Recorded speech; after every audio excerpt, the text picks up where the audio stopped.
Hello my dear students, स्वागत है आप सभी के आपके अपने ही परिवार रविन की पाठशाला पे।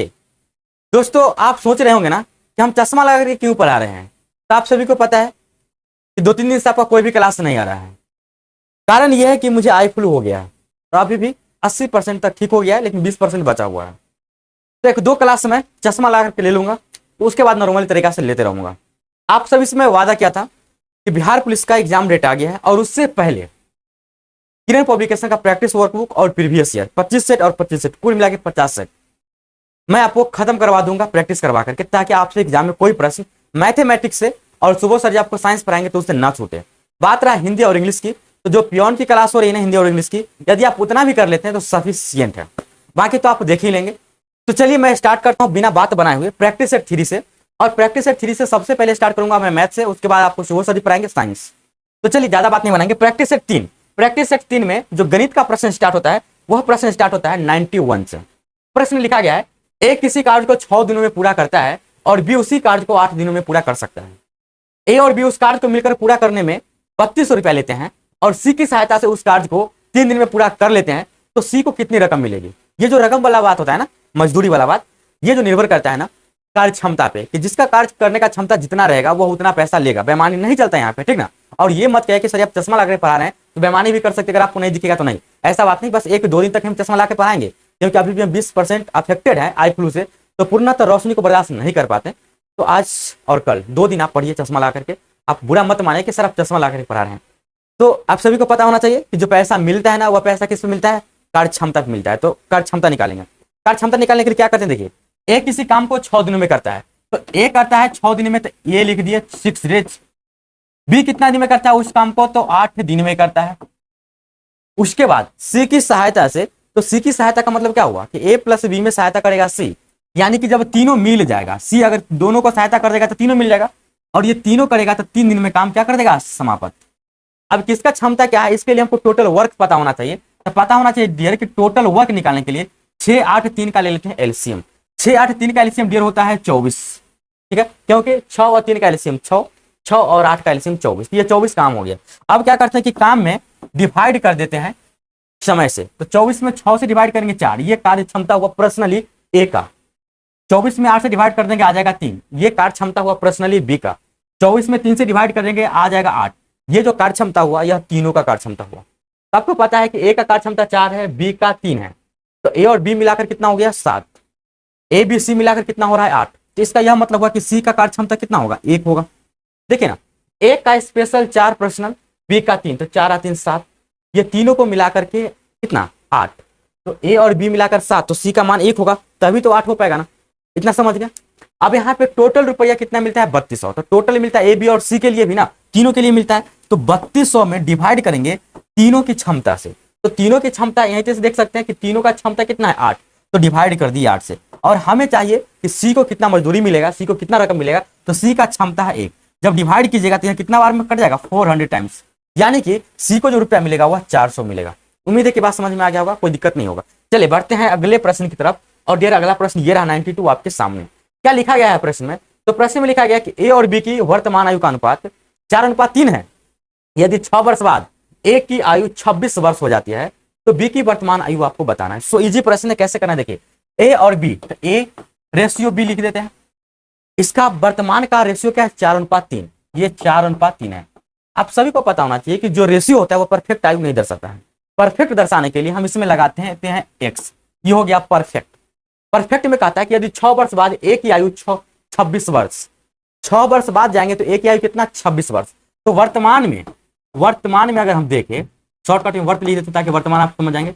वर्तमान में ए की आयु 4x, यदि हम 6 साल बाद जाएंगे भविष्य में, तो ए की आयु 4x और 6 जोड़ देंगे, परफेक्ट में 6 जोड़ दिए, और ऐसा जोड़ने पर उसकी आयु कितना होना चाहिए 26 वर्ष, यानी कि 4x + 6 बराबर 26। तो 4x बराबर, ये 6 को इधर लाके घटा दीजिएगा ना आप, 26 में से 6 गया 20, और इससे इसको काटिएगा तो 5 टाइम्स कट जाएगा, यानी कि x का मान आ गया 5। आपको बताना क्या है, बी की वर्तमान आयु, तो बी की वर्तमान आयु मतलब 3x का मतलब कि x का मान उसमें रख दीजिए। जब रखिएगा तो 3 × 5, यानी कुल मिलाकर बोले तो 15, यानी कि बी की वर्तमान आयु हो जाएगा 15 वर्ष। सो इजी बात है, कोई दिक्कत नहीं। चलिए बढ़ते हैं अगले प्रश्न की तरफ डियर। और अगला प्रश्न ये रहा आपके सामने, प्रश्न संख्या 93। प्रश्न संख्या 93 में क्या लिखा गया है, एक संख्या और इसके 1/3 का अंतर 520, इस संख्या का 20% कितना होगा? सो इजी बात। सबसे पहला तो काम आपको यही करना है कि ये संख्या निकालना है। तो मान लेते हैं कि वो जो संख्या है, सपोज दैट मान लेते हैं कि वह संख्या कितना है यार, वह संख्या x है। अगर आपने मान लिया कि वह संख्या कितना है x, तो बोला कि एक संख्या और उसके एक तिहाई, एक संख्या मतलब वो और इसका एक तिहाई, तो x गुने जो 1/3 लिखेंगे उसको हम डायरेक्ट x/3 लिख सकते हैं, और इसके बीच का अंतर 520 है, मतलब बराबर कर देंगे 520 का। यदि आप इतना बात समझते हैं तो भिन्न का घटाव भी आप कर लेंगे।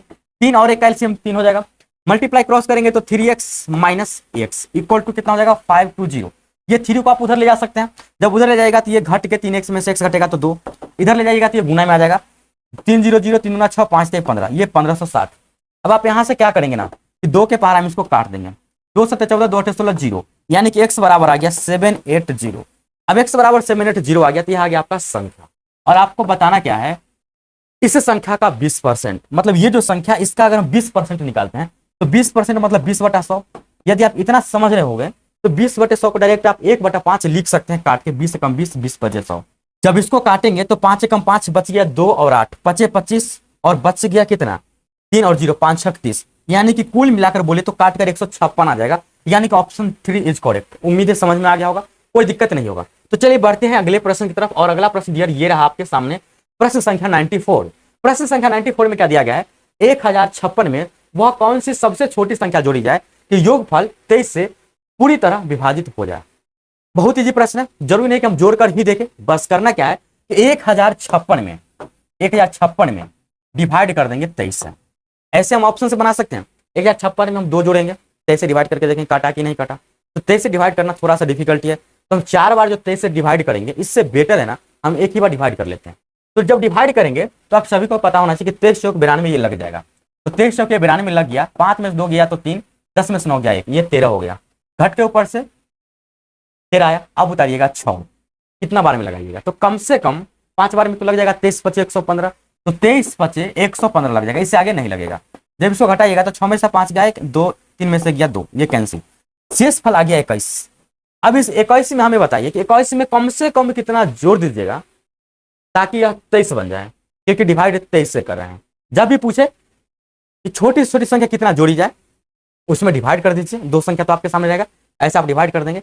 अब शेष फल में सोचिए कि कम से कम कितना जोड़ेंगे कि 23 आ जाएगा, या दूसरा नियम कि 23 में से 21 घटा लीजिए, सब जगह बात वही पड़ेगा। तो 21 में कम से कम 2 जोड़ना पड़ेगा, तो 23 बन जाएगा, तो फिर 23 से डिवाइड, या 23 में से आप 21 घटा लेंगे तो घटाने पर आ जाएगा 2, यानी कि ऑप्शन 1 इज करेक्ट। उम्मीद है बात समझ में आ गया होगा। चलिए बढ़ते हैं अगले प्रश्न की तरफ, और अगला प्रश्न ये रहा आपके सामने, प्रश्न संख्या 95। प्रश्न संख्या 95 में क्या कहा गया है, 1000 रुपए पर 10% वार्षिक की दर से साधारण ब्याज क्या होगा। ये तो बिल्कुल साधारण बात है, 1000 रुपया है, 10% वार्षिक दर से साधारण ब्याज, 1000 का 10% कितना होता है, तो 100 होता है, यानी कि इसका सही आंसर हो जाएगा 100। और एक ही साल का तो पूछा है ना, करेक्ट आंसर इज 100, ऑप्शन 4। चलिए बढ़ते हैं अगले प्रश्न की तरफ, और अगला प्रश्न ये रहा आपके सामने 96।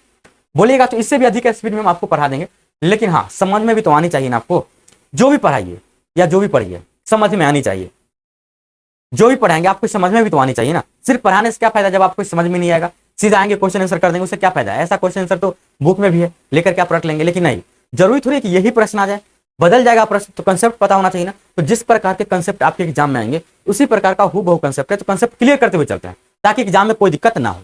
प्रश्न संख्या 96 क्या कहता है, एक महिला अपने पति से आयु में 5 वर्ष छोटी अपनी बेटी से 3 गुना बड़ी है, यदि 6 वर्ष बाद बेटी 21 वर्ष हो जाती है, पति के वर्तमान आयु बताना है।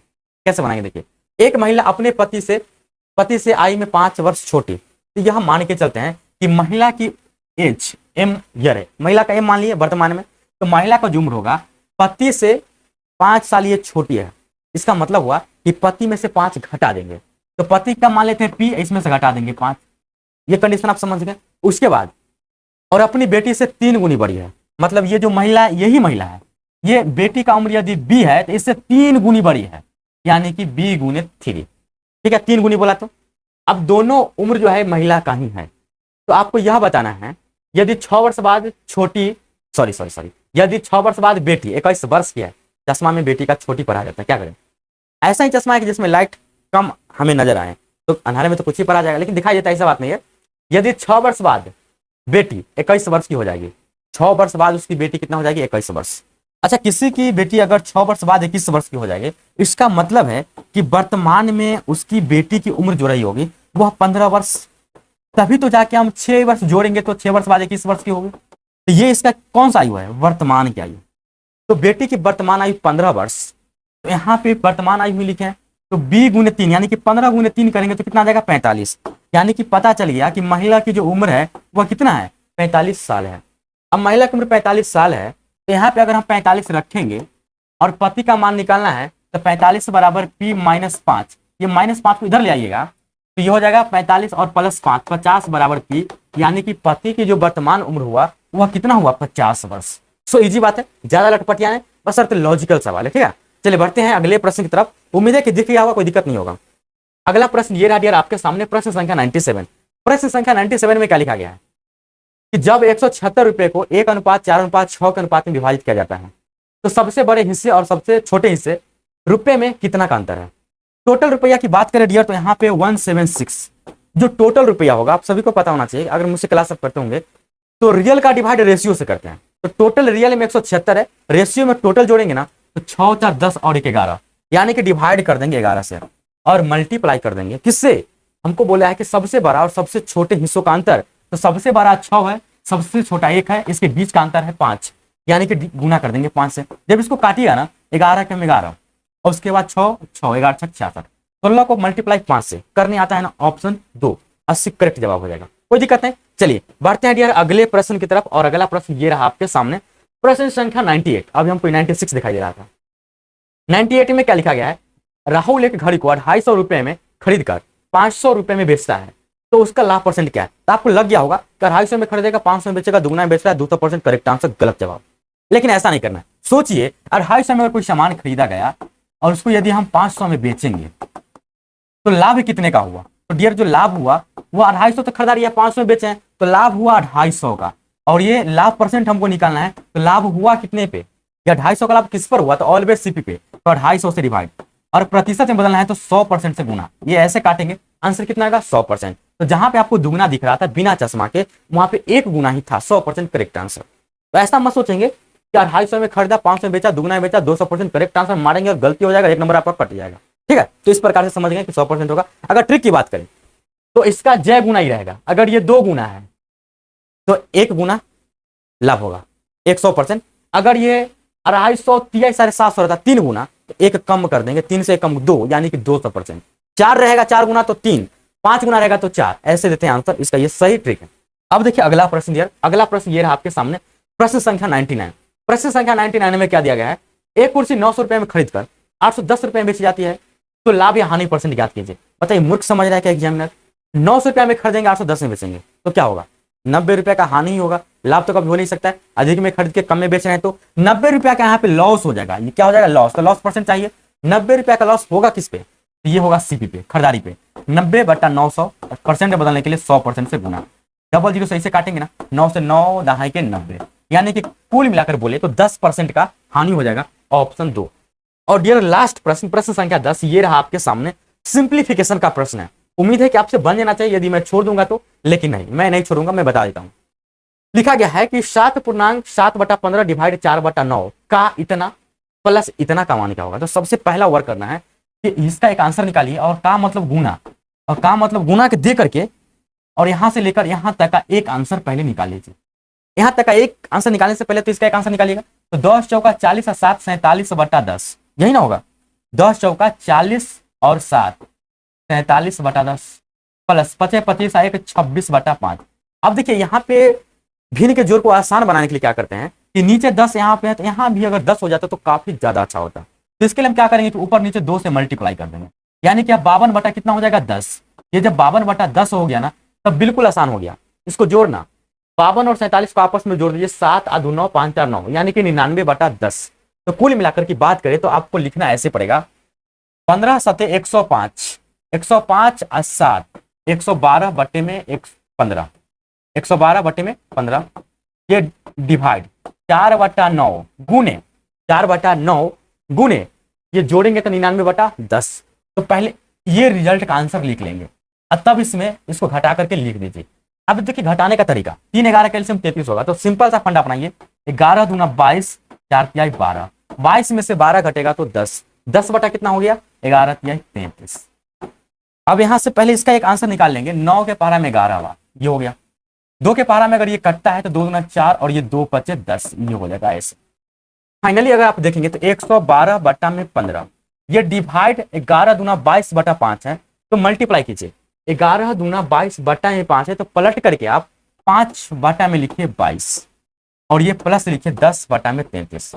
अगर आप ध्यान से देखेंगे तो ये कटेगा, 2 के पहाड़ा में कटेगा 11 और 2 के पहाड़ा में ये कटेगा डियर कितना 56, ठीक है। उसके बाद ध्यान से देखें तो ये 5 से 15 कटेगा, कुल मिलाकर की बात करें तो ये आ गया 56 बटा में 11 तिहाई 33 और प्लस में 10 बटा में 33। अब सिंपल शब्दों में कहिए तो 33 का एलसीएम डियर 33, यानी कि 56 और 10 जोड़ दीजिए सिंपल सा 66, और ये जब डिवाइड करेंगे तो आंसर आ जाएगा 2, यानी ऑप्शन 2 इज करेक्ट। उम्मीद है कि बात समझ में आ गया होगा, कोई भी दिक्कत ना होगा। तो मैं मैथ आपको पढ़ा दिया हूँ, हिंदी इंग्लिश अगर मुझसे पढ़ना चाहते हैं तो पियोन की जो क्लास होती है ना, आप उतना कर लीजिए, काफी है आपके लिए। आप आपको पढ़ाएंगे सुबोध सर साइंस, यानी कि साइंस का डिस्कशन।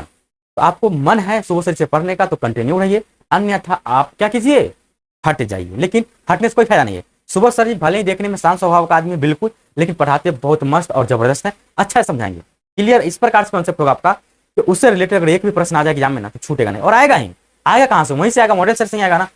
तो उनसे पढ़िए, आराम से पढ़िए, घबराइए नहीं। बहुत जगह प्रैक्टिस करते होंगे, लेकिन एक बार सुबोध सर से भी करके देखिए, 100% आपको समझ में आ जाएगा। तो चलिए स्टार्ट कीजिए आप सुबोध सर से पढ़ना। तब तक के लिए बाय, शुक्रिया, मिलते हैं आपसे हम नेक्स्ट क्लास में। नमस्कार साथियों, आज हम आपके लिए बिहार पुलिस का जो सेट नंबर 3 लेकर आया हूं, जो वह साइंस का है, ठीक है। तो क्वेश्चन नंबर हमारा जो स्टार्ट होता है वह सेट नंबर 3 का, ठीक है, 71 नंबर से। चलिए स्टार्ट करते हैं। क्वेश्चन है कि एक इंजन की शक्ति क्या होगी जो 200 मीटर गहरे खदान से 90 मीट्रिक टन कोयला पृथ्वी की सतह पर लाया जाता है। यानी एक इंजन की शक्ति क्या होगी, यानी कि हमको पावर यानी कि शक्ति पूछा गया है और बोला है कि 200 मीट्रिक गहरे, तो 200 मीट्रिक गहरे कहने का मतलब ऊंचाई दिया है, से खदान से 90 मीट्रिक टन, कितना खदान 90 मीट्रिक टन कोयला पृथ्वी की सतह पर लाया जाएगा। तो बताइए किसमें ऊंचाई है और शक्ति की बात किया जाए तो हम सब जानते हैं कि वेट बराबर जो होता है mgh होता है। फॉर्मूला क्या होता है mgh। तो अब यहाँ समझिए कि एक इंजन की शक्ति हमको ज्ञात करना है, मतलब शक्ति यानी कि पावर, यानी कि वाट, पावर बराबर क्या वाट, ठीक है। तो 90 मीट्रिक टन करने का मतलब हुआ कि हमारा जो मास यानी कि पदार्थ की मात्रा जो दिया गया है, m का मान, मास का द्रव्य, ठीक है। तो यानी कि 90 मीट्रिक टन कहने का मतलब हुआ कि 1000 किलोग्राम को 1 मीट्रिक टन कहते हैं। 1000 किलोग्राम को कितना कहा जाता है 90 मीट्रिक टन। तो हम इसको हम किलोग्राम में बदल लेते हैं, 90 मीट्रिक टन है तो 90 गुने 1000 कर लेंगे, ठीक है। तो 1000 कर लेंगे तो यह किस में आ जाएगा, किलोग्राम में आ जाएगा। यानी m का जो मान आ जाएगा 9 गुने 10 के पावर 4 हम लिख सकते हैं, 4 kg, 3 1 4 0, तो 4 kg। अब इस फार्मूला का उपयोग करेंगे, यानी कि W बराबर क्या होता है फार्मूला, तो W बराबर फार्मूला mgh, क्योंकि इसमें ऊंचाई है। तो बताइए m का मान अभी जस्ट निकालें कितना, 9 गुने 10 के पावर 4, ठीक है। और g का मान जो गुरुत्वीय g का मान लगभग 9.8 होता है, लेकिन हम कितना लेंगे 10, और h का मान बताइए, ठीक है। तो h का मान जो हमें दे रखा है 200 मीटर गहरा, यानी कि 200 से गुना कर लेंगे। अब बताइए गुना कीजिएगा तो 9 दूना 18, 9 दूना कितना हो जाएगा 18 गुने 10 के पावर कितना हो जाएगा, देखिए 4 है और 1 0, 5 5 2 7 0, यानी कि 10 के घात 7 हो जाएगा, ठीक है। तो W का मान आ गया, लेकिन हमसे क्वेश्चन पूछा है कि पावर कितना होगा, ठीक है, शक्ति कितना होगा। तो शक्ति बराबर फार्मूला होता है W बटे T, ठीक है, यानी कि जूल में आ जाएगा दोस्तों, ठीक है, 18 गुने 10 के पावर 7। अब यहाँ पर देखिए कि वर्क बटे यानी समय, तो बताइए कि P बराबर यानी कि W का मान कितना है, तो W का मान जो हमारा आया है 18 गुने 10 के पावर 7 जूल, कितना। अब यहाँ बताइए कि समय मतलब एक यानी कि 60 जो है मिनट में कितना सेकेंड होता है, ठीक है, तो वह 3600 सेकेंड। तो हम टी का मान लिख लेंगे 3600 सेकेंड, ठीक है। अब यहाँ पर इसको अगर सीधा से अगर हम लिखें तो 18 गुने 10 के पावर 7 कहने का मतलब हुआ कि कै गो जीरो होगा, 7 जीरो, तो 1 2 3 4 5 6 7, ठीक है। और इसके बाद बताओ 36 डबल जीरो। अब यह जो हमको है परीक्षा में इतना नहीं करना है, सिंपल से काट लेना है, लेकिन हम समझाने के लिए इतना बात लिख रहे हैं, ठीक है। तो यह 2 जीरो से डबल जीरो कटेगा, इसको काटेंगे तो 18 दूना 36, इससे अगर हम काटते हैं तो कितना हो जाएगा, 2 पचे 10, 1 2 3 4 0, यानी कि P का जो मान आ जाएगा हमारा कितना हो जाएगा 5000, 50,000, ठीक है, 50,000। अब हो गया। अब यहाँ पर ये जो आएगा, ठीक है, यह किस में आएगा, तो किलो में आएगा। किस में आएगा, किलो में। लेकिन इसको किलो वाट में लाने के, यानी कि यह जो आएगा शक्ति का जो ऐसा मात्रक वाट में होता है, तो 5, ठीक है, तो कितना हो जाएगा 50,000 वाट। लेकिन इसमें हमको लाना है किलो वाट में, तो 1000 से भाग करेंगे। कितना से भाग करेंगे, 1000 से। तो 5000 वाट में अगर हम, सॉरी 5 यानी कि 50,000 वाट में अगर हम कितना से 1000 से भाग करेंगे, तो हमारा जो आ जाएगा 3 जीरो से 3 जीरो कैंसिल, तो 50 किलो वाट आ जाएगा। कितना आ जाएगा, 50 किलो वाट। तो 50 किलो वाट ऑप्शन कितना में है, 2 में है। तो हमारा आंसर हो जाएगा 2। फिर से इसको समझने का प्रयास कीजिएगा। हमने क्या किया, पहले जो हम सब जानते हैं कि इसमें ऊंचाई दिया है, कार्य पूछा, शक्ति पूछा गया है, तो मास का हम निकालें। जानते हैं कि 1000 किलोग्राम बराबर होता है 1 टन। तो हम क्या किए, किलोग्राम में बदल दिए, ठीक है। तो किलोग्राम में बदले तो इतना आया जूल, और शक्ति का ये W/T होता है, ठीक है। इस पर बैठा है, यहाँ आंसर आ गया। समझ गए होंगे। तो बढ़ते हैं नेक्स्ट क्वेश्चन में।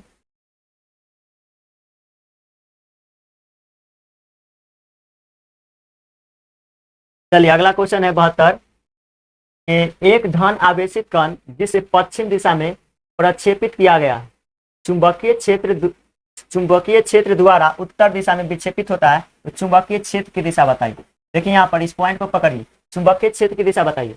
एक धन आवेशित कण अल्फा से पश्चिम की ओर, पश्चिम दिशा में किधर रहता है, पश्चिम दिशा में। पहले तो इसका फिगर जो दिया है आप देख लीजिए, फिगर यहाँ पर है, कह रहा है कि एक अल्फा कण है। क्या है, एक अल्फा कण है, ठीक है। तो मान लीजिए यहाँ अल्फा कण है, ठीक है।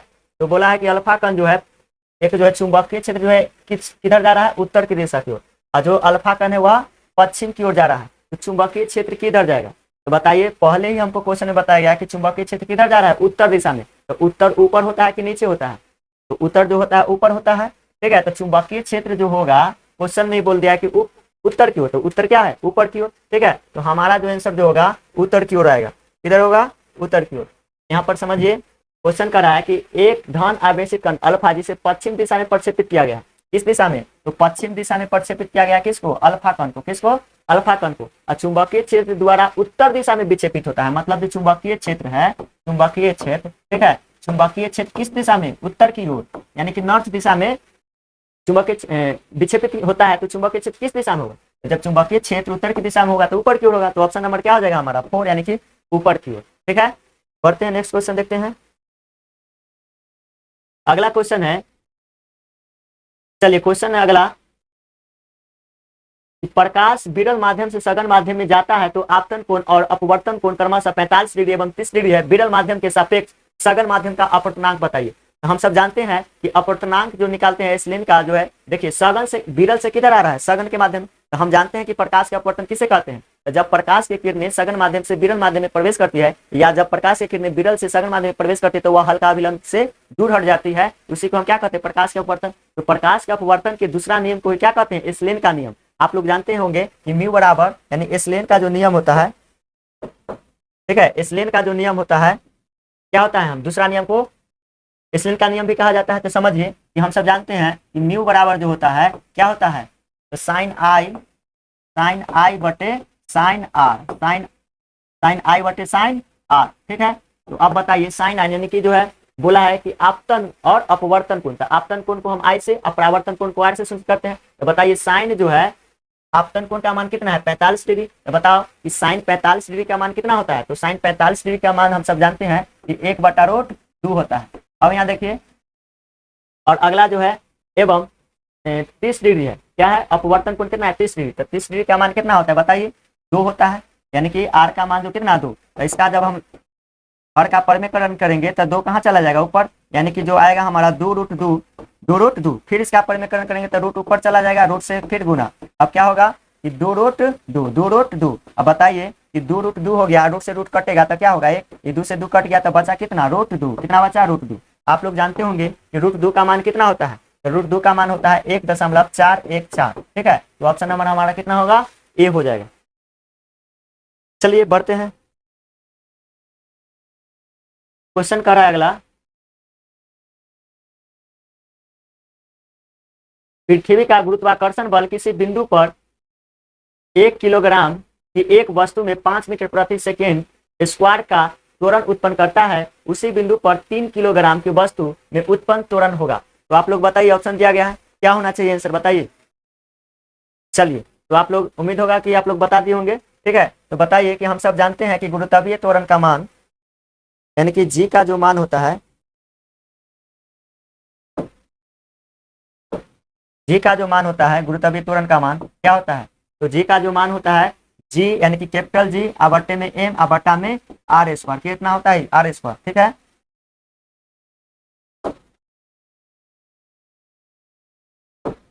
क्या होता है आर स्क्वायर। गुरुत्वीय त्वरण बराबर कैपिटल जी यानी कि मास बटे में दूरी का यानी कि वर्ग होता है। तो बताइए, क्वेश्चन हमको पूछा है कि पृथ्वी का गुरुत्वाकर्षण बल किसी बिंदु पर 1 किलोग्राम की एक वस्तु में 5 मीटर पर सेकंड की स्क्वायर से त्वरण उत्पन्न होता है, यानी कि गुरुत्वीय त्वरण उत्पन्न होता है, तो बिंदु पर 3 किलोग्राम की वस्तु उत्पन्न त्वरण होगा, मतलब कि 3। तो पहला बात कि जो गुरुत्वीय त्वरण जो होता है वह वस्तु की मात्रा यानी कि भार पर निर्भर नहीं करता है। ठीक है, तो जितना चाल से अगर कोई त्वरण उत्पन्न हो रहा है तो उसका चाल उतना ही होगा। तो इसमें चाल जो था 5 मीटर प्रति सेकेंड स्क्वायर से त्वरित होता है, तो इसका त्वरण भी कितना हो जाएगा? तो 5 मीटर प्रति सेकेंड स्क्वायर होगा। क्यों? क्योंकि गुरुत्वीय त्वरण जो है वस्तु की मात्रा पर निर्भर नहीं करता है। 1 किलोग्राम रहे या 3 किलोग्राम रहे, इससे कोई मतलब नहीं होता है किसको? गुरुत्वीय त्वरण को। यानी कि त्वरण का जितना चाल रहेगा उतना ही चाल रहेगा, वस्तु की मात्रा पर त्वरण निर्भर नहीं करता है। चलिए समझ गए होंगे, तो बढ़ते हैं नेक्स्ट क्वेश्चन देखते हैं। हमारा नेक्स्ट क्वेश्चन है कि यूरेनियम 238 के 10 के घात 21 परमाणु का मिलीग्राम में वजन कितना हो? ठीक है, तो मिलीग्राम में वजन अगर बात किया जाए, ठीक है, तो मिलीग्राम का जो है आंसर हमारा होगा कितना? 385 मीटर ग्राम। ठीक है, नेक्स्ट क्वेश्चन है कि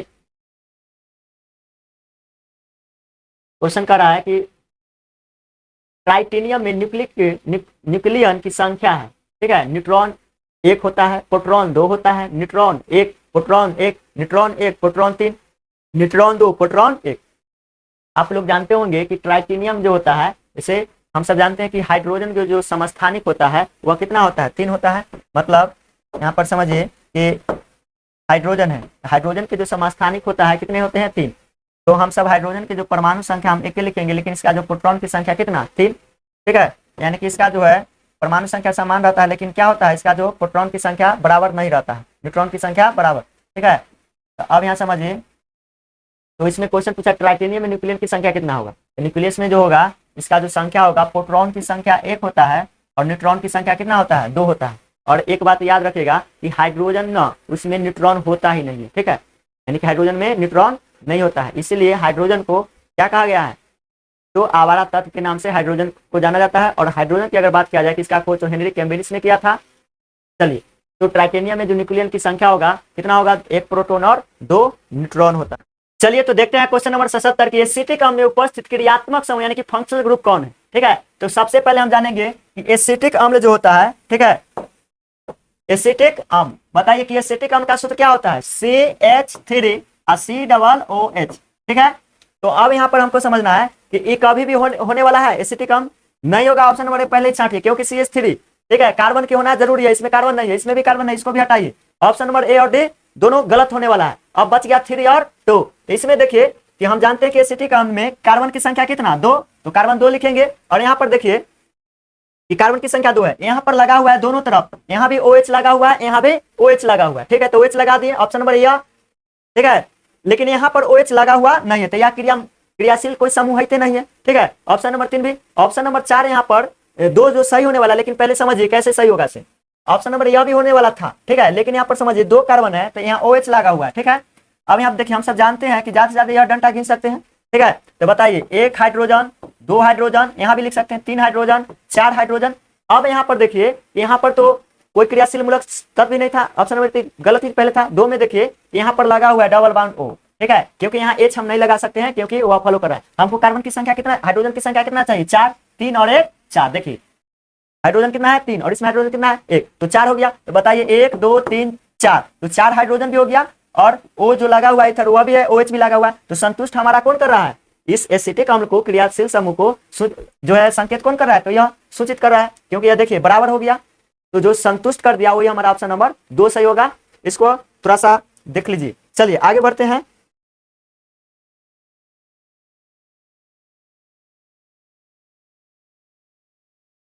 क्वेश्चन कर रहा है 78 नंबर क्वेश्चन देखिए, क्वेश्चन है कि 78 कि टैलिन नामक एंजाइम किस ग्रंथि में बनता है। तो टैलिन नामक एंजाइम आप लोग जानते होंगे कि कौन में बनता है, तो लार ग्रंथि में बनता है। किस में बनता है, लार ग्रंथि में। हम सब यह भी जानते हैं कि लार ग्रंथि हमारे शरीर से प्रत्येक दिन 1 से 1.5 लीटर निकलता है, यानी कि स्रावित होता है। और जो लार ग्रंथि है 1 से 1.5 लीटर जो निकलता है, कभी कभी क्वेश्चन पूछेगा कि दिन में ज्यादा बनता है लार की रातों में, तो दिन की अपेक्षा रात में ज्यादा बनता है, क्योंकि दिन में जो लार बनता है, ठीक है, वह क्या होता है कि ऊर्जा में हम सब बहुत काम यानी कि क्रिया करते हैं दिन में, तो वह ऊर्जा के रूप में खत्म हो जाता है, ठीक है।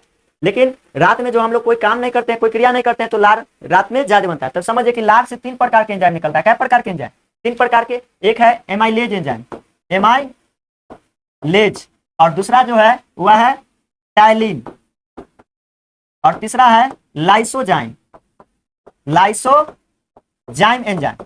जो लाइसोजाइम एंजाइम क्या करता है कि बाहरी जीवाणु जो प्रवेश करेगा उसको भक्षण करने का काम कौन सा एंजाइम करेगा, लाइसोजाइम एंजाइम। अब बात रह गया एमाइलेज और टाइलिन, तो यह जो है भोजन को लसलसा और क्या करेगा, चिपचिपा, यानी दोनों एंजाइम जो है क्या करेगा, भोजन को लसलसा और चिपचिपा बनाता है, ठीक है।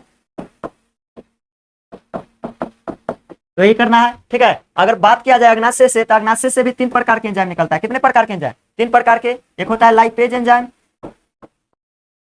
इमाइलेज एंजाइम, और तीसरा जो होता है ट्रिप्सिन एंजाइम। अब यहां समझ लीजिए कि अग्नाशय से 3 प्रकार के, शॉर्ट में आप एना याद रखिएगा, लेट, एल से हो जाएगा लाइपेज, ई से होगा इमाइलेज, और टी से हो जाएगा ट्रिप्सिन। लाइपेज, इमाइलेज और ट्रिप्सिन। यह भी आप लोग जानते होंगे कि शरीर का सबसे दूसरी बड़ी ग्रंथि कौन होता है, अग्नाशय होता है, यानी कि पेनक्रियाज। और यह जो अग्नाशय है शरीर के सबसे बड़ी दूसरी ग्रंथि है, लेकिन शरीर का सबसे बड़ी ग्रंथि कौन है, तो लीवर यानी कि यकृत होता है। यह अग्नाशय जो है यह क्या करेगा कि अग्नाशय इसमें बरहिस्राविक यानी कि अंतःस्रावी ग्रंथि और बरहिस्रावी ग्रंथि दोनों पाया जाता है। तो क्वेश्चन पूछेगा कि ऐसा कौन सा ग्रंथि है जिसमें बरही एवं आंतरिक दोनों ग्रंथि यानी कि स्रावित होता है, तो अग्नाशय से होता है, ठीक है। तो हमारा आंसर कौन होने वाला है, लार ग्रंथि, क्योंकि लार ग्रंथि में क्या पाया जाता है, टैलिन।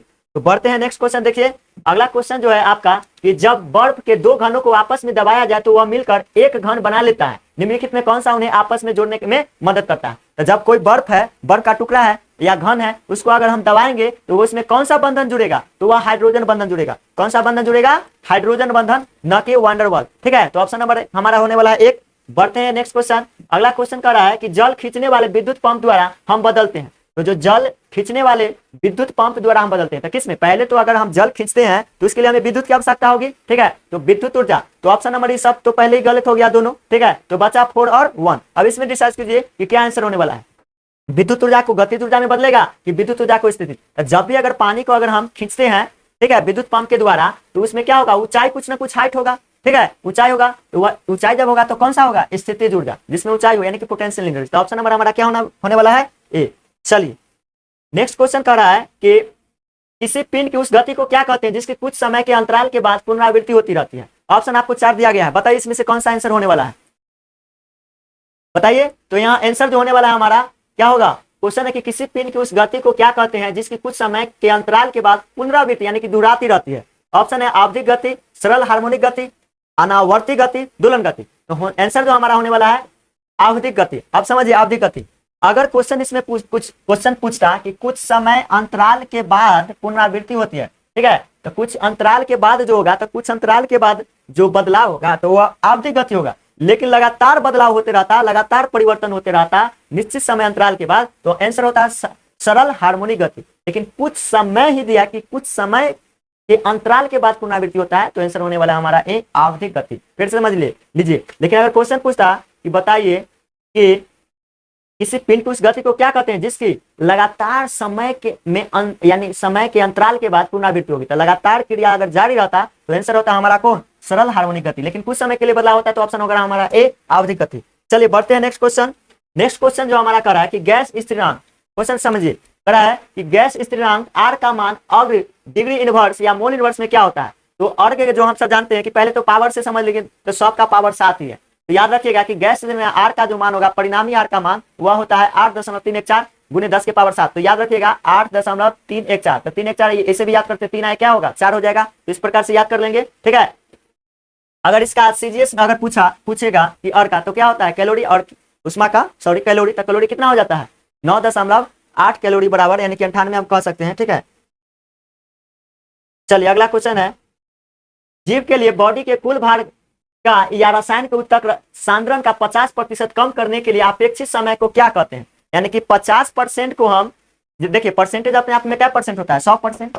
तो 100% है, तो इसमें कहा गया कि कितना? 50%। तो जब 50% कहा गया मतलब आधा कहा गया, क्या कहा गया? इसका आधा कहा गया, ठीक है। तो यहाँ आंसर जो होने वाला है, ये तो कभी नहीं होगा, ये कभी नहीं होगा, होने वाला है या तो 2 नहीं तो 4। तो देखिए इस अपेक्षित समय को क्या कहा गया है? तो अपेक्षित समय को क्या कहा जाएगा? अर्धवायु कहा गया। क्या कहा गया? अर्धायु कहा जाएगा, क्योंकि आधा हो जाएगा, ठीक है, न कि अर्धायु अवधि। अवधि नहीं बोलेंगे, क्या बोलेंगे? अर्धायु बोलेंगे। ऑप्शन नंबर 2 हमारा सही होगा। ऑप्शन नंबर कितना होगा? 2 सही। अगला क्वेश्चन जो कह रहा है कि कार्बन के 6.023 × 10⁻22 यानी कि एवोगाड्रो संख्या दिया है, परमाणुओं का भार, या इसी को मोल कहेंगे, परमाणुओं का भार कितना होता है?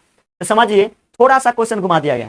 कार्बन, क्या बोला है? कार्बन। तो बताइए कार्बन के परमाणुओं का भार, ठीक है, एवोगाड्रो संख्या तो होता है, और कार्बन के जो बोला गया कि बताइए, सिंपल देखिए इस लाइन को अगर छोड़ेगा तो कार्बन के परमाणुओं का जो भार कितना होगा, तो हम सब सिंपल जानते हैं कि कार्बन के जो अनुभार कहे, एटॉमिक मास कहे, ठीक है, द्रव्यमान संख्या कहे, कितना ग्राम होता है? तो 12 ग्राम। सिंपल बात है, 12 जो अनुभार होगा उसी का क्या होगा? द्रव्यमान संख्या है, तो 12 ग्राम होगा। Option number A. Next question करा कि प्रकाश के लिए निम्नलिखित कथनों में कौन सा गलत है? तो विचार कीजिए कि इसमें से कौन सा गलत है प्रकाश के लिए, ठीक है। तो हम देखते हैं कि कह रहा है एक, वह ध्वनि की गति से अधिक तीव्रता से चलता है। वह मतलब कौन? प्रकाश। वह मतलब प्रकाश, ठीक है। तो प्रकाश जो है ध्वनि की गति से अधिक तीव्रता से चलता है, तो बिल्कुल, क्योंकि हम सब जानते हैं कि ध्वनि का जो चाल होता है 332 मीटर पर सेकेंड, और प्रकाश की चाल जो होता है कितना होता है? 3 × 10⁸ मीटर पर सेकेंड, यानी कि 3 लाख, ठीक है। तो बताइए प्रकाश की चाल अधिक है कि ना? तो अधिक है। तो ऑप्शन नंबर ए हमारा क्या हो गया? सही हो गया, क्या कि ध्वनि की चाल से अधिक है प्रकाश की चाल। अगला जो है 2 में कह रहा है कि वह निर्वात में से गुजर सकता है। बिल्कुल है कि प्रकाश निर्वात से होकर गुजरता है, और प्रकाश की चाल अधिक जो होता है किसमें होता है? निर्वात में ही होता है। तो यह भी सही है। नेक्स्ट कह रहा है कि वह निर्वात में से नहीं गुजर सकता है। अरे प्रकाश निर्वात में से गुजरता ही है, तो आंसर जो होगा हमारा कौन? 3 नंबर, ठीक है। चौथा कह रहा है कि इनमें से कोई नहीं, इनमें से कोई नहीं कहे, गलत दिया गया है कौन? 3 नंबर, यही हमारा क्या होगा? आंसर होगा। क्वेश्चन है कि मानव आंखों की पुतली जिस एलकलाइड के अति अणु विलयन से फैलाई जाती है वह क्या है? ऑप्शन है, बताइए, 4 गो है। एफ करा है कि ऑप्शन ए एफेड्रीन, बी यानी कि 2 करा है इक्वेनिन, और तीसरा करा है एट्रोपिन, और चौथा करा है एड्रेनलिन। अब बताइए इसमें से कौन सा आंसर होने वाला है? तो इसका आंसर होने वाला है कौन? एट्रोपिन। क्या होने, देखिए यहां पर जो है एफेड्रीन, यूक्वेलिन और एट्रोपिन। तो आंसर जो होने वाला है कौन है? एट्रोपिन। क्या है? एट्रोपिन। देखिए एट्रोपिन क्या होगा कि यह जो है आंख के जो सिकुड़ता है ना, उसमें एक ड्रॉप ही आता है एट्रोपिन, ठीक है, ड्रॉप आता है। वह क्या करता है कि आंख को ना आराम देने का काम करता है, कौन? एट्रोपिन। लेकिन सामान्यतः एट्रोपिन का जो उपयोग होता है वह विषैले पदार्थों के लिए किया जाता है, लेकिन एट्रोपिन एक आई ड्रॉप जो आता है वह क्या करता है? वह आंखों को आराम भी देता है। तो ऑप्शन होने वाला है एट्रोपिन, ठीक है, जो इसे फैलाई जाती है। चलिए, आंखों के फैलाई जाती है। अगला क्वेश्चन है कि क्रिकेट की गेंद को किस कोण से मारा जाना चाहिए ताकि वह अधिकतम क्षैतिज दूरी तय कर दूरी तक जा सके, ठीक है। मतलब कोई क्रिकेटर को कितना डिग्री से मारना चाहिए कि वह जो अधिकतम क्षैतिज दूरी तय कर सके, ठीक है। तो आप लोग जानते होंगे कि कोई भी क्रिकेटर जो है, तो गेंद को अगर उसको ऐसा मारना चाहिए, क्योंकि हम सब जानते हैं कि धनुष जो होता है वह अधिकतम दूरी तय करने के लिए कम से कम कितना होना चाहिए? 45 डिग्री। अगर कोई 45 डिग्री एंगल से अगर धनुष को कोई छोड़ता है तो वह बहुत दूर तक ला दूरी वह तीर यानी कि जाकर गिरता है, बहुत दूरी तय करता है, ठीक है। तो हमारा जो ना, जिसको हम कहते हैं सापेक्ष चाल, कौन चाल? सापेक्ष। तो अधिकतम जो दूरी प्राप्त करने के लिए सापेक्ष चाल जो होना चाहिए, कितना डिग्री होना चाहिए? तो 36 से 45 डिग्री का कोण बनना चाहिए। अगर 45 डिग्री के कोण पर अगर आप अगर मारते हैं किसी भी चीज को, चाहे फेंकते हैं, तो वह अधिक दूरी तक तय करेगा। तो आंसर होगा कौन? 45 डिग्री का कोण पर अधिक होगा, जिसको हम क्या कहते हैं? सापेक्ष चाल भी कहते हैं, जो अधिक दूरी 45 डिग्री पर करेगा। नेक्स्ट क्वेश्चन करा कि निम्नलिखित में से कौन सा एक मानव शरीर में पेट दर्द का कारक है, ठीक है। पेट दर्द का कारक तो अनेकों कारक हो सकता है, अनेक कारण हो सकते हैं, जैसे लीवर में छिद्र हो जाना, ठीक है, लीवर खराब हो जाना, ठीक है। तो बहुत कारण हो सकता है। एसिटिक अम्ल यानी कि न कहता है एसिटिक अम्ल अगर बढ़ जाता है तो गैस्ट्रिक हो जाता है, ठीक है, गैस का बनना, तो पेट दर्द करने का बहुत सारा कारण हो सकता है। लेकिन इसमें से अगर बात किया जाए कि किसके कारण होगा, तो वह जो हमारा होगा अम्ल होगा, क्योंकि एसिटिक अम्ल यह भी तो अम्ल है जो हमारा जो रक्त को जमा देता है, ठीक है, यानी कि जो दर्द होता है एसिटिक अम्ल के जमने के कारण ही, तो ज्यादा अधिकांश किसके कारण, अम्ल, ठीक है। दवा लेंगे क्षार तो वह तो ठीक होगा, लवण तो लवण यानी कि साल्ट न, और जीवाणु, तो ज्यादा जो हमारा आंसर होने वाला है कौन, इस 100% वह अम्ल के कारण ही क्या होगा, हमारा शरीर में दर्द होता है, ठीक है। चलिए तो आगे क्वेश्चन बढ़ते हैं। कह रहा है कि वाहनों के अग्र दीपों यानी कि हेडलाइटों में किस प्रकार के दर्पण का इस्तेमाल किया जाता है। हेडलाइट यानी कि हेडलाइट, तो बताइए कि वाहनों के अग्र दीपों में किस दर्पण का प्रयोग किया जाता है, समतल दर्पण का, अवतल दर्पण पर, अवतल दर्पण का, उत्तल दर्पण का, या परवलयीय दर्पण का। तो कभी परवलयीय दर्पण और समतल दर्पण तो होने वाला नहीं है, तो हम जानेंगे अवतल दर्पण है कि उत्तल दर्पण, ठीक है। तो अग्र मतलब कि जो गाड़ी की हेडलाइट है आगे, उसमें किस दर्पण का प्रयोग किया जाता है, बताइए जल्दी। इसका आंसर होने वाला है कौन, बताइए जल्दी। यह अवतल दर्पण होगा। कौन दर्पण, अवतल दर्पण, क्योंकि अवतल दर्पण का उपयोग जैसे यानी कि सर्च लाइट में अवतल दर्पण का होता है, ठीक है, हजामती दर्पण में भी इसका होता है अवतल दर्पण का, सर्च लाइट हो गया। उसके बाद होगा कि जो शल्य चिकित्सा के क्षेत्र में डॉक्टर भी इसका इस्तेमाल करता है, ठीक है। तो हमारा आंसर कौन होगा, अवतल दर्पण। चलिए यह प्रकाश के चैप्टर में हम लोग को पढ़ना है। करा क्वेश्चन कि जब एक कम प्रतिरोध एक अधिक प्रतिरोध के साथ, समझिए, जब एक कम प्रतिरोध यानी कि अधिक प्रतिरोध के साथ समांतर क्रम में जोड़ा जाता है, तब उनका युग्म प्रतिरोध निम्नलिखित में कौन होगा। मतलब अगर हम एक कम प्रतिरोध ले लिए, कौन सा प्रतिरोध, एक कम प्रतिरोध लिए और एक अधिक प्रतिरोध ले लिए, ठीक है, और इसको अगर हम समांतर क्रम में जोड़ते हैं, ठीक है, समांतर क्रम में जब जोड़ते हैं तो उसका युग्म प्रतिरोध निम्नलिखित में क्या होगा। तो अगर हम कम प्रतिरोध से और अधिक प्रतिरोध को जोड़ेंगे तो वह हमेशा उसका प्रतिरोध क्या होगा, कम होगा। तो कम प्रतिरोध हमेशा से सदैव कम होगा, इसका प्रतिरोध क्या होगा, कम प्रतिरोध से हमेशा सदैव कम होगा। लेकिन अगर अधिक रहता तो अधिक ही रहता, इसका जो है प्रतिरोध क्या होता अधिक होता। तो हमारा आंसर होने वाला 2, ठीक है। तो मिलते हैं नेक्स्ट वीडियो में। जय हिंद।